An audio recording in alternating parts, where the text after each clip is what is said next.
और अब हमारे साथ जुड़ने जा रहे हैं केंद्रीय मंत्री पीयूष गोयल। देश में इस वक्त हमारे सर्वे के मुताबिक जो निकल करके आए आंकड़े भाजपा के लिए, वो वाकई बीजेपी के लिए, बीजेपी की लीडरशिप के लिए बहुत ज्यादा संतोषप्रद होंगे। आपने देखा कैसे अगर आज चुनाव हो जाएं तो बीजेपी अपने दम पर 326 सीटें और 360 से ज्यादा एनडीए का आंकड़ा पहुंचता हुआ दिखाई दे रहा है। और ये थर्ड टर्म के लिए यानी 2024 में जो चुनाव होने जा रहा है, आज जो सर्वे हमने किया है वो कम से कम एक आपको आज की तस्वीर जरूर पेश कर देता है या एक दिशा जरूर दिखा देता है कि देश का मूड क्या है, देश के लोगों का मिजाज क्या है। मैं स्वागत करना चाहता हूं पीयूष गोयल जी का, हमारे साथ जुड़ रहे हैं। पीयूष जी, बहुत स्वागत है आपका इंडिया टीवी पर। और जो सर्वे के आंकड़े हमने आपको दिखाए, अभी बताए, क्या कहेंगे?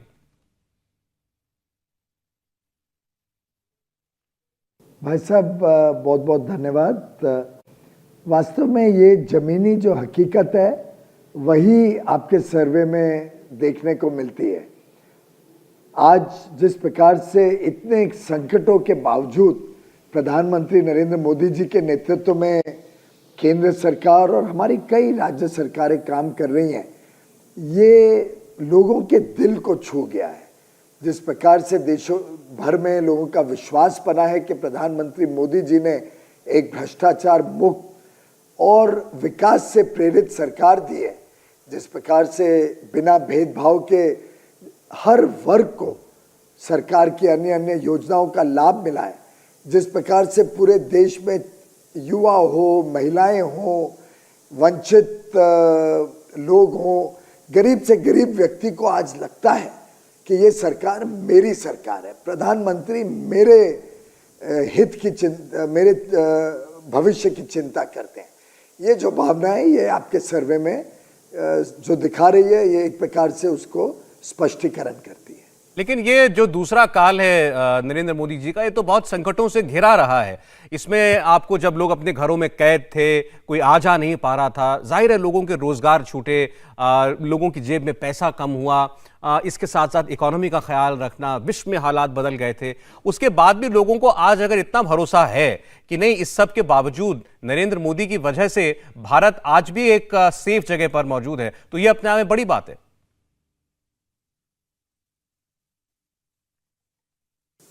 गत 2-2.5 वर्षों में देश के सामने, विश्व के सामने अनेक संकट रहे हैं, लेकिन जनता को विश्वास है कि माननीय प्रधानमंत्री नरेंद्र मोदी जी ने जिस प्रकार से हर समस्या में पूरी लगन से पूरे देश को एक साथ लेकर 24 घंटे मेहनत कर हर समस्या के जड़ तक जाके उसका समाधान करने का प्रयास किया, वो जनता ने देखा है।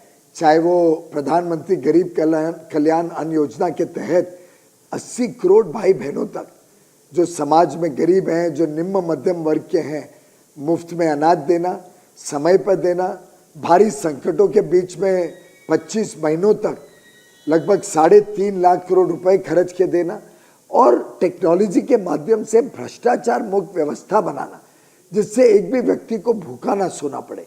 ये अपने आप में एक पूरे विश्व के सामने मिसाल है। मैं अन्य देशों के साथ जब चर्चा करता हूं तो लोग जानना चाहते हैं भारत ने ये कैसे काम किया। इसी प्रकार से कोविड महामारी से लड़ने के लिए जो स्वास्थ्य सेवाओं को मजबूत किया गया, जो गांव-गांव तक पहुंचाया गया, उसको भी जनता ने देखा। चाहे ऑक्सीजन हो, जिसका 10 गुना वृद्धि करके कोविड महामारी के सबसे कठिन समय में देश को सुरक्षित रखा। ऐसे अनगिनत क्षेत्रों में देश में विकास हो रहा है, देश में प्रगति हो रही है। एक नए भविष्य की तरफ अमृत काल में देश आज़ादी के 75 वर्ष के बाद प्रवेश कर रहा है और आज पूरे देश क्या पूरे विश्व में लोग भारत को ही देखते हैं कि विश्व की अर्थव्यवस्था का अगर इंजन ऑफ ग्रोथ पूरे विश्व को जो मार्ग दिखाने वाला देश बनेगा वो भारत बनेगा।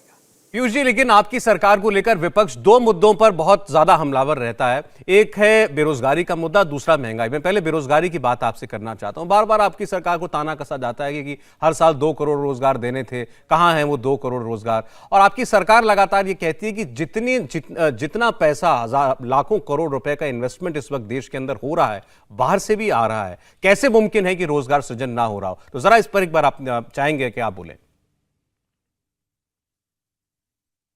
मैं समझता हूं कि कई बार हम गलतफहमी में रहते हैं काम और सरकारी नौकरी के बीच।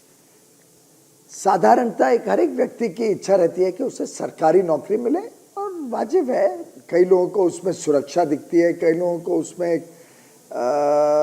एक सालों साल से एक धारणा बनी हुई है सरकारी नौकरी की, और सरकारी नौकरी की अपनी लिमिटेशंस होती है, कितनी हो सकती है। उसके बावजूद प्रधानमंत्री मोदी जी ने सभी सरकारी दफ्तरों को कहा है कि लोगों की जहाँ जहाँ भर्ती की संभावना है उसको भरा जाए, और लगभग 10 लाख लोगों को सरकार में भी काम करने का, सेवा देने का अवसर मिलेगा। दूसरी तरफ है काम, और देश में जिस प्रकार से व्यापक रूप से इंफ्रास्ट्रक्चर पे काम हो रहा है, निवेश आ रहा है देश का विदेश का, जिस प्रकार से आत्मनिर्भर भारत के तहत देश में नए उद्योग लग रहे हैं, इन सब में अलग अलग प्रकार से नौकरियां भी मिल रही हैं। स्टार्टअप इंडिया, मुद्रा वगैरह अन्य अन्य योजनाओं से लोग उद्यमी बन रहे हैं, एंटरप्रेन्योर बन रहे हैं, और रोजगार देने के साधन प्रोवाइड कर रहे हैं। सिर्फ रोजगार के पीछे भागने के बदले आज रोजगार देने वाले व्यक्ति बन रहे हैं हमारे आज के नौजवान, पढ़े लिखे युवा युवती। मैं समझता हूँ देश की सोच बदल रही है।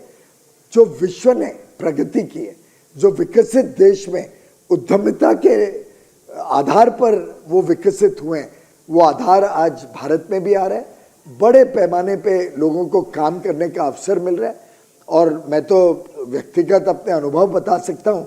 पीछे कॉटन कपास के किसानों के साथ चर्चा हो रही थी, तो हमारे पीछे पड़े थे कि हमको कुछ मैकेनाइजेशन ला के दो, लेबर नहीं मिलती है। हमारे यहाँ पे इंफ्रास्ट्रक्चर के काम चल रहे हैं। प्रगति मैदान में बहुत बड़ी G20 समूह की बैठकें होने वाली हैं। इंटरनेशनल स्तर की एग्जीबिशंस के लिए हम विश्वव्यापी स्तर का एक बहुत बड़ा कन्वेंशन सेंटर बना रहे हैं, वहाँ लेबर नहीं मिलती है। तो मैं समझता हूँ कि ऐसा नहीं है कि लोगों को काम नहीं है, लोगों की कौशल विकास हो रहा है, लोग पढ़ लिख के निकल रहे हैं। अलग अलग अन्य क्षेत्रों में उनके लिए रोजगार के भी अवसर बहुत बड़े पैमाने पे बने जा रहे हैं। लेकिन महंगाई देश के सामने एक बड़ा मुद्दा है। अभी आप देखें तो संसद तक नहीं चल पा रही इस एक मुद्दे पर को लेकर के, और जनता को यह सीधे तौर पर छूता है। इस पर क्या प्रयास हो रहे हैं? स्वाभाविक रूप से, और सरकार भी इस विषय पे गंभीर और बड़े प्रभावी कदम उठा रही है। आपको ध्यान होगा कि एक जमाना था, और मैं बहुत पुरानी बात नहीं कर रहा हूँ, आज से 10-12 साल की बात कर रहा हूँ, जब डबल डिजिट इन्फ्लेशन महंगाई थी इस देश में। 12-14% महंगाई हमने सबने देखी है। यूपीए के सरकार के समय तो चरम सीमा पे थी महंगाई। प्रधानमंत्री मोदी जी के आने के बाद आप 8 साल का कार्यकाल देख ले तो एवरेज महंगाई की दर 4.5% रही है, जो पहले 8, 9, 12, 14% तक रहती थी। प्रधानमंत्री जी ने इस पे बहुत कठोर कदम उठाए हैं पूरे 8 वर्ष के कार्यकाल में, जिसके कारण आपने देखा होगा ब्याज के दर भी एक समय पे तो बैंक आरबीआई के दर 4-4.5% पे आ गए थे, और बैंकों के दर 7-8% पे आ गए थे। आज विश्व के सामने एक युद्ध की चुनौती है, अंतर्राष्ट्रीय स्तर पर जियोपॉलिटिकल बड़ी गंभीर समस्या है, जिसके कारण चाहे वो अमेरिका हो, ब्रिटेन हो, यूरोपियन यूनियन के सब देश हो, जापान हो, बड़े बड़े विकसित देश में भी जो साधारणतः 1-1.5-2% महंगाई से ऊपर कभी रहती नहीं थी, वहां भी 7, 8, 9, अब पीछे न्यूज आई यूके की 11% की महंगाई। तो आज पूरे विश्व में महंगाई एक बहुत बड़ी चुनौती बनी है। ऐसी परिस्थिति में भारत 6-7% के बीच कंज्यूमर प्राइस इंडेक्स को मेंटेन कर पाया है, महंगाई को जो उपभोक्ताओं को छूती है उसको रोक पाया है। ये अपने आप में सरकार के जो बड़े कठोर और प्रभावी कदम रहे हैं, इसका परिणाम रहा है। और आप पेट्रोल डीजल के दाम विश्व भर में आज कितने हैं आप देखिए, लगभग 2-2.5 गुना हो गए। प्रधानमंत्री मोदी जी ने 2 बार एक्साइज ड्यूटी कम करी पेट्रोल डीजल पे, एक बार पिछले साल के अंत में, एक बार अभी हाल में 2 महीने पहले। लेकिन विपक्ष की जो राज्य सरकार है उन्होंने अभी तक अपना वैट कम नहीं किया। बीजेपी और एनडीए की सरकारों ने तो किया, विपक्ष की सरकारों ने अभी तक कम नहीं किया। पीयूष जी देखिए, सर्वे हमारा बता रहा है तो इसमें तो साफ है कि जनता आप पर भरोसा कर रही है, मोदी जी पर भरोसा कर रही है। लेकिन विपक्ष कहता है कि आप लोगों के सारे दावे, सारे आंकड़े झूठे हैं, एक प्रोपेगेंडा है, कुछ कहते हैं मीडिया क्रिएशन है। और मोदी जी के लिए खास तौर पर कांग्रेस पार्टी की तरफ से कभी कोई अहंकारी कह देता है, कभी कोई कहता है कि शहंशाह हैं वो, तो कभी राहुल गांधी जी ने कहा है तो राजा की तरह बर्ताव करते हैं।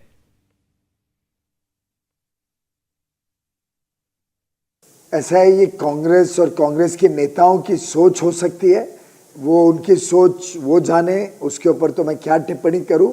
बड़ा दुर्भाग्य है कि उनको इस प्रकार की सोच है, क्योंकि माननीय प्रधानमंत्री जी पहले दिन से कभी अपने आप को एक सेवक के अलावा कुछ नहीं सोचते, और उन्होंने पूरे 8 वर्ष एक सेवक की भूमिका में काम किया है।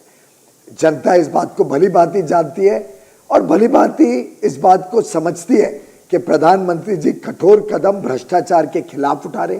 अब जिन्होंने भ्रष्टाचार किया, अगर वो समझते हैं कि क्योंकि वो राजनीति में उनको कुछ स्पेशल प्रिविलेज मिलना चाहिए, क्योंकि वो राजनीतिक नेता हैं तो उनके भ्रष्टाचारी कामों को सबको लिपातोपी करी जाए, तो वो तो संभव नहीं है। और शायद उनके जमाने में सरकार दखलअंदाज करती होगी इन सब सरकारी कानूनी व्यवस्थाओं में। प्रधानमंत्री मोदी जी की सरकार, भाजपा एनडीए की सरकार लॉ को अपना कोर्स लेने देती है। We allow the law to take its own course. जो सरकारी एजेंसियों का काम है, जो सरकारी कानून व्यवस्था को मेंटेन करने का काम है, वो अपने स्वाभाविक स्वतंत्रता से अपना काम कर रहे हैं। सरकार इसमें कोई दखल अंदाजी नहीं करती है, पर अगर उन्होंने कुछ गलत काम किया है तो उसका जवाब उन्होंने जरूर देना चाहिए। आखिर हर कोर्ट में उन्होंने दरवाजा खटखटाया। आज भी सुप्रीम कोर्ट के बेल की वजह से कुछ बड़े नेता बाहर हैं, तो मैं समझता हूं तो कोर्ट ने भी इसके ऊपर संज्ञान लेके केस को खारिज नहीं किया, तो जरूर उनको उसका जवाब देना पड़ेगा। एंड लॉ, कानून सबके लिए सामान्य होती है। पीयूष जी बहुत बहुत धन्यवाद आपका इंडिया टीवी से बात करने के लिए। इंडिया टीवी हर वक्त हर जगह डाउनलोड करने के लिए सर्च करें India TV news Google play store या ऐप स्टोर पर।